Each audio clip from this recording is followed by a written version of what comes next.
Hello and welcome to the Business of the Business podcast. I'm your co-host, JP John Bosch, with a two-man power trip. Of course, joining me is the financial wrestling genius himself, Mr. Lavie Margolin. Mr. Trump Mania, how you doing? Hey, John, I'm doing good. A week without guests, which is great. We miss our wonderful guests. We're really burning up the news sites. Brett Lauderdale, Titus O'Neill. When I was getting like Google News suggestions, I was like, wait, that's from our podcast, which is cool. But a lot of news to cover this week. Yes, we will be talking more about Brett and GCW in a second, but I guess the all-encompassing center stage Atlanta, because not only do they have GCW there, they have a lot of other wrestling shows and other things going on. So I know you have a little quote about that, I think. Oh, so yeah, let's talk about center stage, and that's something else. Sorry, John, Oh, okay. I thought that was all-encompassing. Okay. All right. no, Let's go making center a stage mess of first. making a mess of the notes. Sorry about that. So, Oh, center stage, right? We were talking about the Hammerstein Ballroom, like you know, uh, it's not right. Booking a venue right before, right after, whatever it is. Center stage, obviously, a lot, less risk site, one though with as much history or probably multiple history compared to Hammerstein based on the number of WCW shows. But as we're recording this a day or two before Mastermind for GCW, the ticket sales are looking kind of bleak, honestly. Uh, Maybe like 3 rows of tickets sold. I could certainly pick up, but I don't think it was necessarily due to other promotions running, um, but just challenges with GCW, and as Brett talked about, just live events in general. But West Side Gun announced Heels Have Eyes Atlanta, which is the fourth edition. A little bit hard to follow the way they roll stuff out, but it was just announced like literally December 1st for a show that's coming up on the 12th. John, I haven't been able to find the tickets on sale yet, but there's a lot of buzz to it. So I wouldn't be surprised if it sold out just, even if they put tickets on sale the day of. I'm assuming it'll be earlier than that. But they are benefiting a lot from TNA talent being in town. I don't know if that's like a formal arrangement. I'm assuming that it is because, in their images they use like, let's say Masha with the TNA women's title. I think Moose is on the card and so on. So, and then just the next day and the day after is TNA, who has a very modest setup in regards to their reserve seats. Which are basically sold out for both nights, and then most of the venue is general admission. interesting. So what is the corporate complications? What does that mean? Yeah, John. So this is more in a reference to PR, probably a little bit of like inside baseball for us. It's interesting, just in terms of reaching out to different promotions. Some are very open to things. Not saying that they all have to sign up for our podcast, but other times, especially like in a corporate environment where there's broadcast partner, yourself, your promotion is owned by a big corporation, like to go through PR can be very difficult. And I think we've seen that with some pro wrestling promotions. They may even aspire and get some mainstream articles, but the wrestling side doesn't get as much coverage, and they're missing out on some of the fans there. So just a little a little note on challenges from a PR perspective. I think promotions should think about being able to connect with the pro wrestling side of things a bit more. And this comes to mind about 3 promotions so far, but we certainly benefited from many wonderful guests as well, where that wasn't a complication at all. And certainly sometimes PR can open the door as well. That might be harder to do if you just reach out to talent. So it's a balance. Now, here's an interesting thing that we've talked about, and obviously Brett talked about it. Effie on his own podcast talked about this.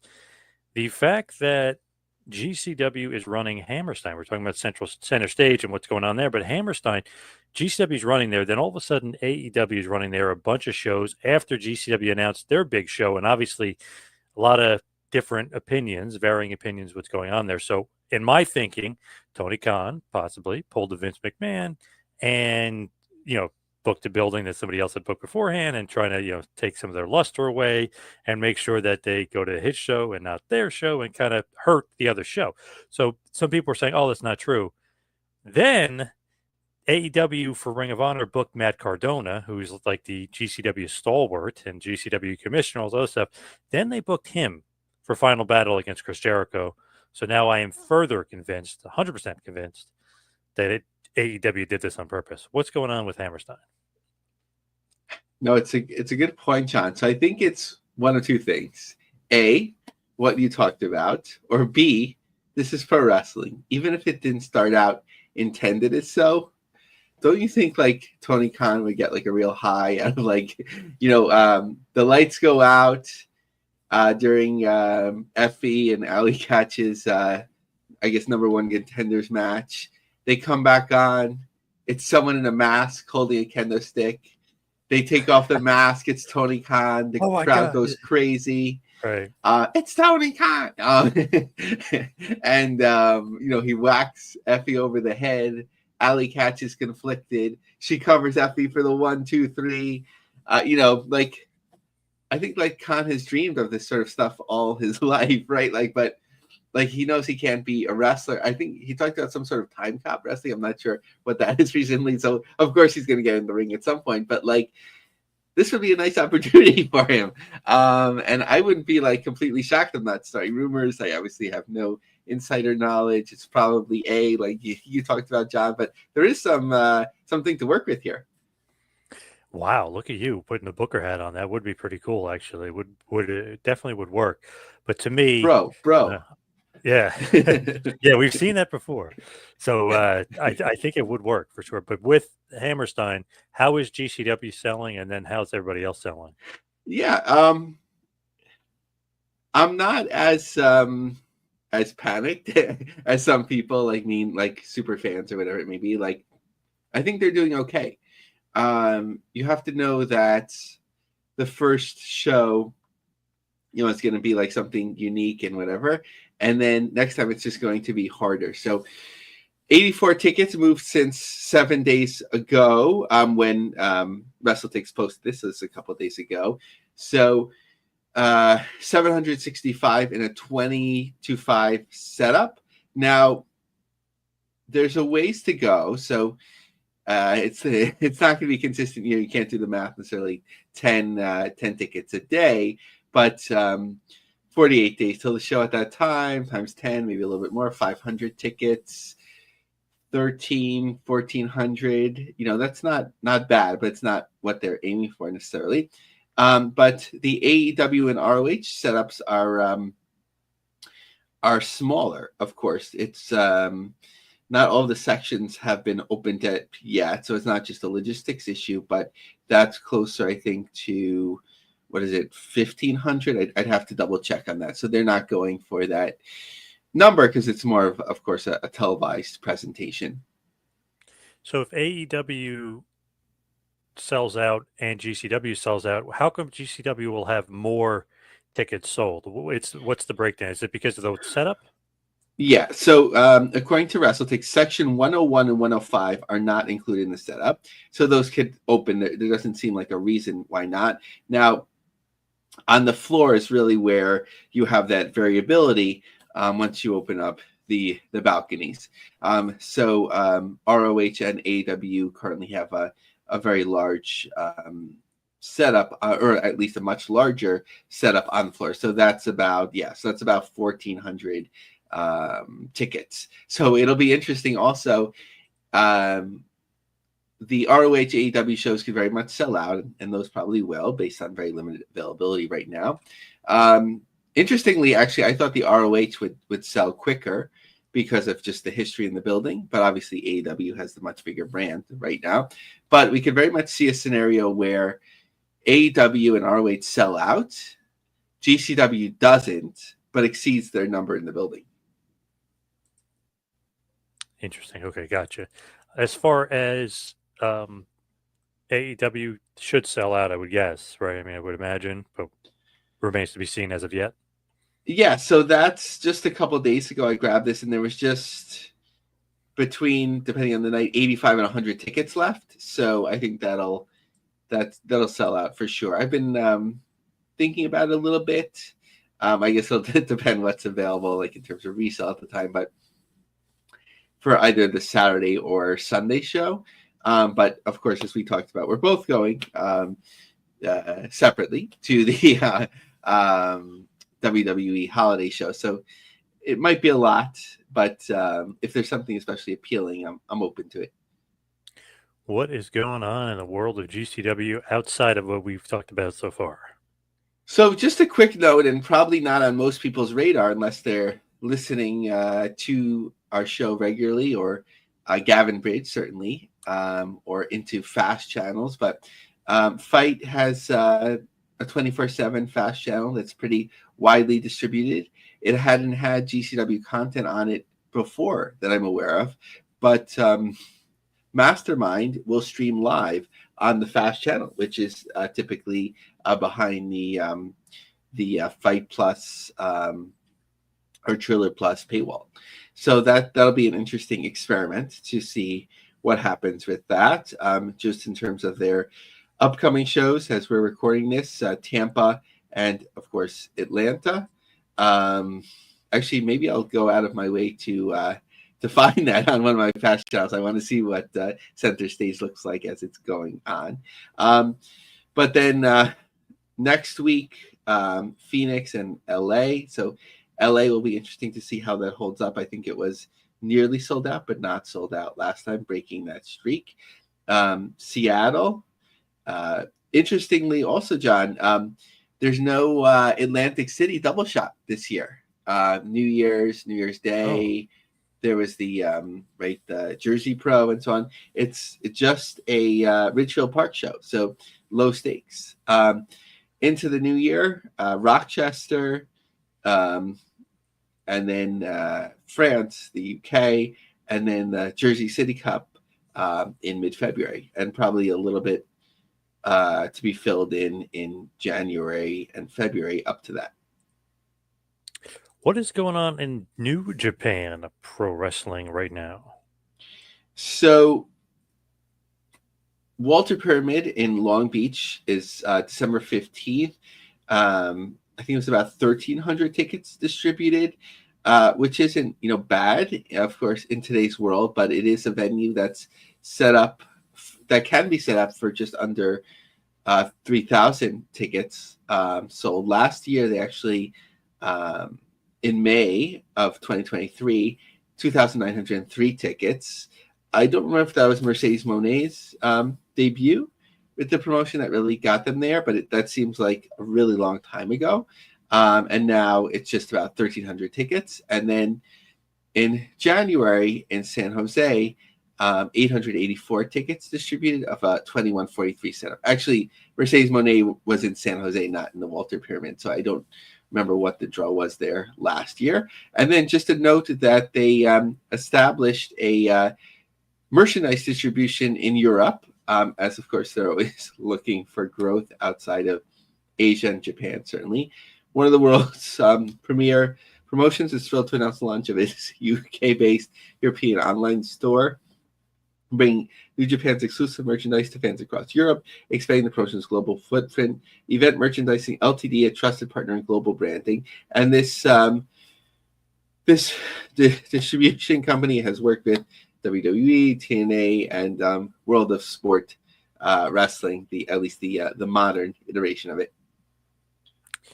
Now, MLW seems to be rocking and rolling with Eric Bischoff lately, who was just on NXT also. So what's going on with MLW?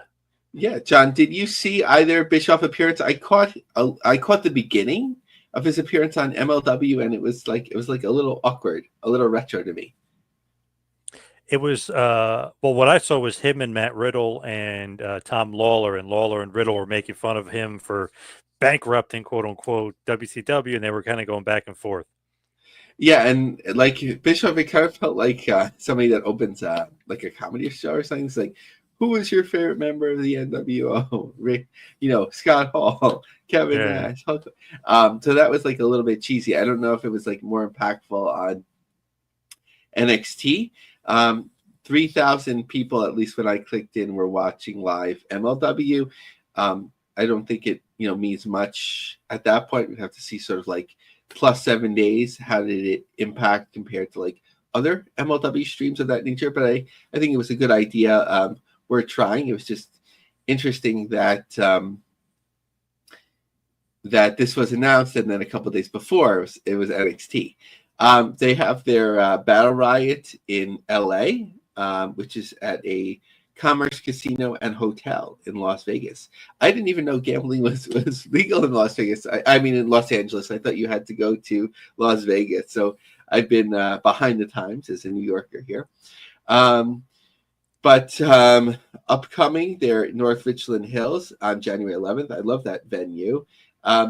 Center Stage, but nowhere close to anyone else, on February 8th. Cicero on May 10th. And then, of course, the announced Battle Riot in advance of that on April 5th in LA.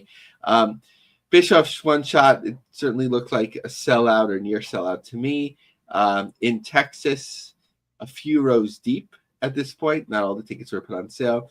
Super Fight in Center Stage just has a minimal amount of tickets distributed, but it's very early for that.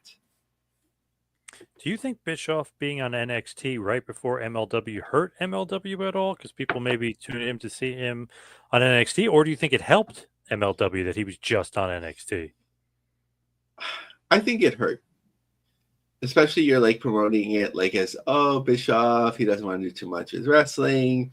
And Paul Walter Heiser,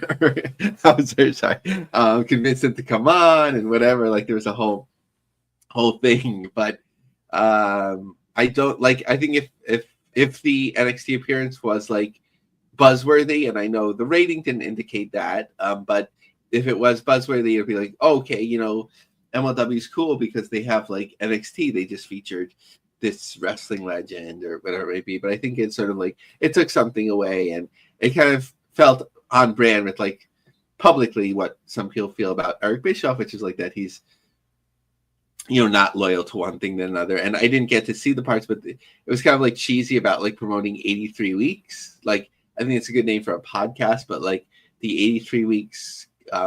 Dancers and just all that stuff, and he didn't come out to any music.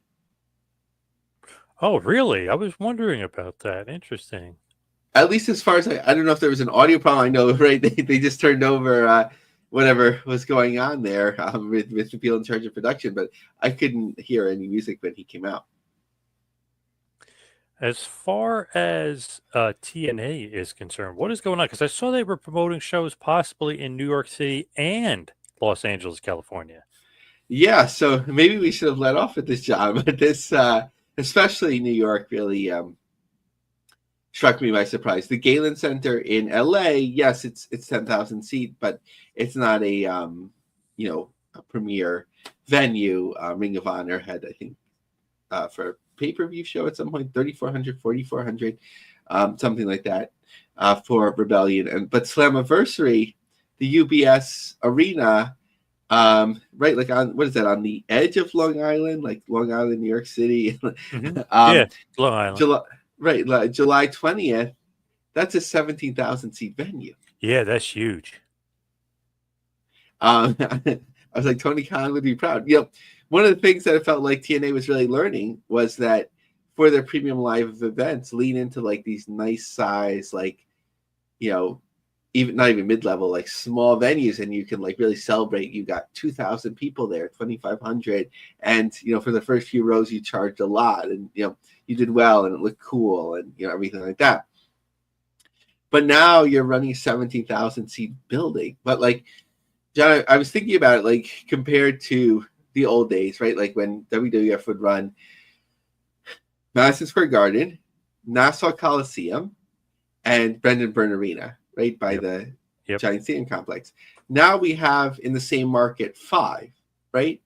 Because you have Nassau Coliseum, the Garden, Newark, Barclays, and UBS. We know that MSG is the most expensive indoor arena to run, but I think maybe with some of the other venues, like maybe it's not as expensive, but still, like running such a venue doesn't exactly make sense. But really curious to watch that. So, as part of the description, more than 1 million votes were cast in the unprecedented online destination selection offered to TNA fans. Yet there was no overwhelming winner, New York City or LA. So TNA Wrestling confirmed today they'll have a major event in both cities. The Rebellion pay-per-view will be Sunday, April 27th, originally from the Galen Center, the campus of USC. Summiversary is Sunday, July 20th at UBS in Belmont Park. The Galen Center is home to the Trojans and USC volleyball team. I'm beyond excited to defend the TNA World Championship from coast to coast in two of the most iconic cities in the world, Los Angeles and New York, said Nick Nemeth. This is groundbreaking day for TNA wrestling. I cannot wait. And so on. Also, it's a mega on sale date. Last time there was like some technical difficulties that made it not a mega on sale date, but they'll be in El Paso at the County Coliseum, 5,250 seat building, and St. Joseph, Missouri, Kansas City area, 3,800 seats. So, especially with the bigger venues, how many years was there talk about like Herb Abrams and like running Vegas? What was it, the MGM Grand, and like how empty it was, and so on. And now we have like week to week, and I know they're moving away from it, but AEW running something like this, and now TNA trying it, it just doesn't make that much sense. Draven on X had an interesting theory. WWE has a Raw in Dallas a day after TNA Genesis is also in Dallas. Then Saturday night's main event in San Antonio, Texas is just 2 days after a live event at TV taping in San Antonio. This can't be a coincidence. I feel like it probably is. Like, I know we're talking about GCW getting sniped at by AEW, but I think in this sense, Genesis January 19th. Looks like they're doing okay on the floor. It's certainly nothing like last time that they were. Well, actually, no, this is the Dallas area. So interesting to see what ends up happening with that. But San Antonio, just a quick search of that. In January, they had moved their first row in most sections, but not much more than that at this point. A smart move, they've launched a Spanish language YouTube channel. TNA has. And that's the TNA news of the week. I do think Draven might be onto something here because of all the WWE talent that's been on TNA, all the TNA talent that's been on NXT. I do think that they're probably going to give them some people, like they've been giving them some talent. So I do think that they're going to be in close proximity. There's no doubt they're going to have WWE guys on that show, and there's no doubt there's going to be TNA guys on the other show too. So I do think that's probably why they're running Long Island too. I think they're going to give them a couple WWE guys. Not that they'll sell that arena out or even come close, but I feel like that's going to sell at least some tickets. Oh, that's an interesting point. So maybe modifying it to say, like, I don't feel that they're doing it to hurt them. Maybe Right. they're looking for like some synergy there, just like, especially like if it crosses over to a pay-per-view weekend and so on, then like people travel for those sorts of things. But yeah, but not to hurt them. Right. This isn't a AEW GCW thing. I don't think, because they've already given them so much talent. I mean, I was at a TNA show months ago, and NXT guys were all over the show, literally throughout the show. So, and I feel like maybe WWE could loan out GCW some more WWE talent as well. They've been giving them a lot as it is. Yeah, it'd be good to get them some reps, as we've talked about. John, I don't remember the TNA show that you went to. When was that? What was that? The Hardys were on it. Joe Hendry was on it. Was that? Oh, in Philly, right? Yes, June. Yeah. June Okay. Philly, yeah. Now I remember. Okay. And like you had a sense that it was like already like a hot, like a heated up promotion. Oh yeah, there we. Yep. And Charlie Dempsey, who's Regal's son, was on it. There was a bunch of NXT talent that was on the show too. Actually, let's stay there a second because I didn't put it in the topics, but I was sort of thinking about like who is like outside of WWE, and I think AEW has been explored to death in other places, but like of the promotions that we talk about on a regular basis, like who is going into 2025 with the most momentum? And I think that's clearly TNA. Yes. Yeah, I would agree. Um, Because did you see the ratings? Obviously, NXT wasn't great, but they beat AEW again. They beat Dynamite. I know it's not the same night, but Rampage they did less than 150K. I know that show's going bye bye in 4 weeks, but not good.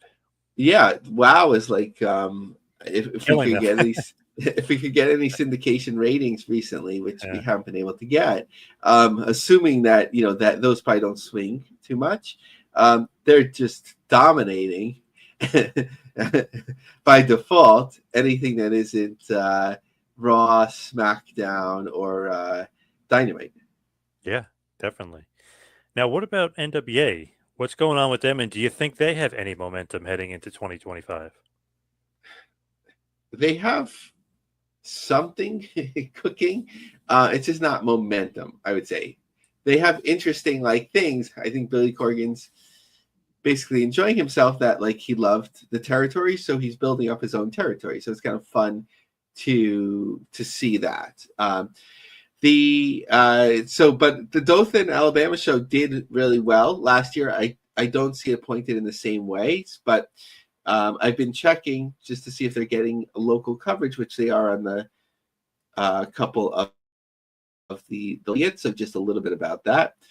From WTVY, the NWA is getting set to make its return to the Wiregrass area with its upcoming signature live event, Looks That Kill, the second major wrestling event in Dothan in the past year, following up on NWA's March signature live event, Hard Times. It's set to feature several of the promotion's top stars competing in a multitude of matches.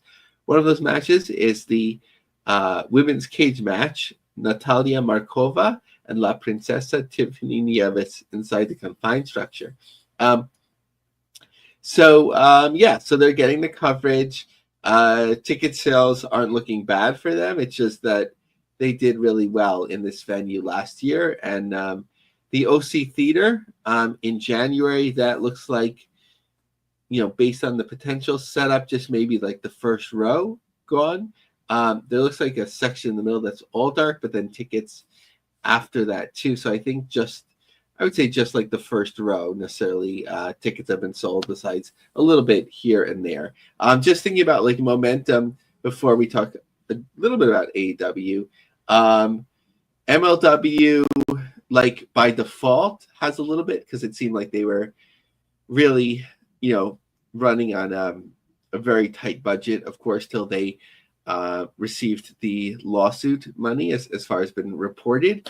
And they've been going to more venues, trying different things with Bischoff and so on. But the inconsistency in terms of distribution has been a challenge for them, as it's been for the NWA. Like, at least, and thankful for it, that they've had BN Sports for so many years already, which is really interesting.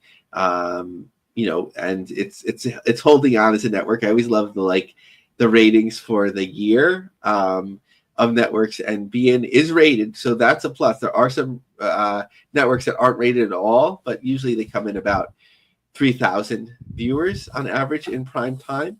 Wrestling typically exceeds the average. But who else? GCW, I think, is like, ticket sales are down. As Brett talked about, Triller viewers are up, but that's not apparent to the general population. They have the January show, so that could go one way or another. So I would say their momentum is down slightly based on previous. WoW is just doing their thing as long as they get renewed. They're pretty good. New Japan is down, right? Like they have positive impression. People think about them, but when they, in terms of drawing for shows, the numbers are way down. We don't hear about any access ratings anymore. So really, of the challenger brands, I think TNA is the only one that's showing not only momentum, but really strong momentum. What is going on with AEW lately? I know we don't talk about it too much. Well, I mean, we do, but we don't really break down the ticket sales as much on this show as we do some other ones. But man, they've got some dreadful ticket sales going on. What's going on with them? Yeah, so as we've talked about, it's been reported like everyone was wondering like why are you running such big venues, and apparently it was they had to get their equipment ready to run like mid, smaller venues that don't have the type of huge ceilings or rigging systems. But now they're going to some venues that are relatively smaller for sure, but it looks like maybe they won't even break 1,000. January 8th in Clarkville, Tennessee, 699 tickets. So, more than a month out, but we'll see. And in Athens, Georgia, Atkins Ford Arena, 609 tickets distributed Saturday, January 11th. So, like, once you lose momentum, right, there is no bottom, right? We've seen when the WWF struggled following, early 90s, when WCW got cold, when TNA got cold, when Ring of Honor got cold, like the numbers kept going and going. WWF was only to a certain degree, and WCW a different degree than that. But for the others, like it could really, they could just be doing a few hundred a show if things keep getting colder. What's going on with Maple Leaf Pro Wrestling? Scott D'Amore's promotion. Yeah, so Justin Barrasso for Undisputed had an interview with him. People were curious after the first two shows, so I just have some snippets of that. Maple Leaf Pro returns in the first quarter of 2025, and D'Amore plans to unveil more about its upcoming show schedule and then how frequently their events will run. We have a lot of moving pieces right now, and all leads to an exciting 2025. We're going to be the heart of Canadian wrestling and a force in the global wrestling landscape. With TNA in his rear view, D'Amore became energized by his new plan. He would revive Canadian wrestling by creating a brand new promotion. D'Amore had acquired the rights to Maple Leaf back in 2022 from the Tunney family, which included all the archive footage. He believes there's no better time than the present to rejuvenate wrestling in Canada. This is a way to honor the traditions of the past and forge a new path for Canadian wrestling. The focus for D'Amore has always been to invest in the fan base so that the fans invest in the product. That is the exact approach he's taking as the owner of Maple Leaf. The immigration laws in Canada allow non-Canadians to come perform and compete, which allows our Canadian talent to be in the ring with the very best in the world. This helps both Canadian and other international talent show what they can do. So it'll be interesting to follow. Like when TNA was a bit colder, so I'm happy if they're proving me wrong. But I was thinking like that they should just be the Canada's biggest promotion rather than like a perpetual number 3, in the U.S. or in North America or the U.S. and Canada, Right. More broadly. Now you have here, and there. So you're kind of all over the place. You're talking about micro championship wrestling, but OVW, you're talking about Poughkeepsie and ACW. Run it all down for us. What is going on around the globe, here and there? Yes. So here's our report from around the world. Casanova Valentine, the deathmatch wrestler who does no ring death matches, whatever.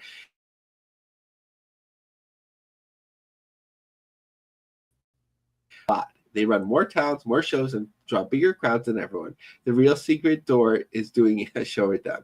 I'm not sure about the last part, in terms of like how it would translate to others, but that actually might be a good idea for someone to try. But we've talked about that for a long time. No one talks about them, right? Like no one talks about WOW success in terms of television. No one talks about Micro Wrestling Federation in terms of live events. OVW is now on Nessun, for whatever that means, right? Like years ago, that would have meant a lot, Yeah. in terms of people needing to watch the Celtics, the Red Sox, Bruins. But there's still a Nessun that's national, so they're on that, as well as on the local New England portion as well, both overnight, one later than the other. Poughkeepsie, keeping your eye on the show from the former Mid-Hudson Civic Center, 371 tickets distributed. WrestleCade had its biggest weekend ever. Apparently 20,000 wrestling fans showed up. I don't doubt that. My question is, though, like, if it's over multiple days, are they counting the fans maybe 3 times? Because there's Friday, Saturday, Sunday. That would make more sense to me rather than 20,000 standalone fans, because otherwise, like, where are they? And a quiet success every year, but a big success. In Milwaukee, there's always the Blizzard Brawl. So ready for a slamming Saturday night at the Blizzard Brawl 2024. And I think it's Braun Strowman seems to be able to get out there no matter what every year. I don't know his connection to this fundraiser or whatever, but he seems to be able to go. He's friends with Dave Hero, the guy that runs the GLCW out there, who runs the Blizzard Brawl. He's good friends with Dave, and obviously Al Snow is really good friends with Dave as well. Oh, nice. See, John, you had the answer, which is perfect. Yes. He's friends with a lot of guys around the business. Actually, his son Cal was in OVW, was on the show Wrestlers for quite a bit. So good connection there. Actually, speaking of wrestlers, did you just see that there's going to be an A&E LFP or something like that? What is it? Like LFG for development. LFG. I'm wondering if they ran that name by anyone before they announced it, or maybe they did that on purpose. WWE LFG, the competition series reminiscent of Tough Enough. We'll see would-be pro wrestlers vying for a WWE contract while receiving training from Triple H. Shawn Michaels and The Undertaker, Booker T, Mickie James, and Bubba Ray will be entering the contestants who will compete in weekly matches, in addition to learning the behind-the-scenes aspects of the business. Good, if they could figure out more ways to make money. It's interesting that it's always like separate from their actual training. Like, we're not seeing them, in, the tryout classes, or maybe we will, but we don't see them in the tryout classes, the NXT, the NIL, the the new WWE contracts that they have now. This is a separate thing. Yes, Legends and Future Greats, LFG, not to be confused with the copyrighted, I think, Tom Brady quote, "Let's effing go." If you remember, he would always go, "Let's go, let's." So, which is the name of his podcast too. So, but Legends and Future Greats. That's funny, John. I'm so in the wrestling bubble that I thought that was like a Brett Lauderdale thing. Oh no! That's a Tom Brady thing. That's funny. I'll have to tell Brett next time we have him on the podcast. Yeah, so that's interesting. Another show for WWE, and they just had that Roku series too, which they show you some of the training that they did around WrestleMania for a bunch of new recruits, but they don't kind of show you everything. Like a little bit of Robbie Brooks' side, but they don't really show you too much as far as their side of the training. So interesting to see how they go about it and what they do for this show. Yeah, no, that's actually an interesting reminder. I remember the Roku now that you mention it, but like they didn't put. I guess like maybe there wasn't a lot of rights to it or whatever. It was just to try like. It seemed like it was here and gone, kind of like when they had that Facebook series, and I guess the X thing is still ongoing, right? The Speed, yep. Which got a lot of promotion the first week, but then it was quiet since then. Yeah, weird. They don't really promote it too much, but I guess just strictly on X. But it does decent numbers from what I saw. A lot of shows going to X now. Yeah, NWA is on X. Obviously, other politicians and other shows like Jim Rome and the sports guys too. Yeah, the NWA thing seems more like I think they announced 5 weeks. This is like like one of those old NXT seasons where it just kept going till they figured out something to do. Yep, definitely. So let's wrap this bad boy up and head towards the plugs. You can follow me on Twitter and Instagram at 2ManPowerTrip. Lavie, how about you? Follow me on X, Lavie Marg, LAVIEMARG. Check out my long form articles at lioncubjobsearch.com. Join our group, The Business of the Business, on LinkedIn. We are the official business podcast of PW Ponderings, and we are distributed by the Creative Control Network. All right. Thank you, Lavie. Thank you, everybody out there, for listening. See you right back here next week for a little business of the business. We'll see you next week, folks.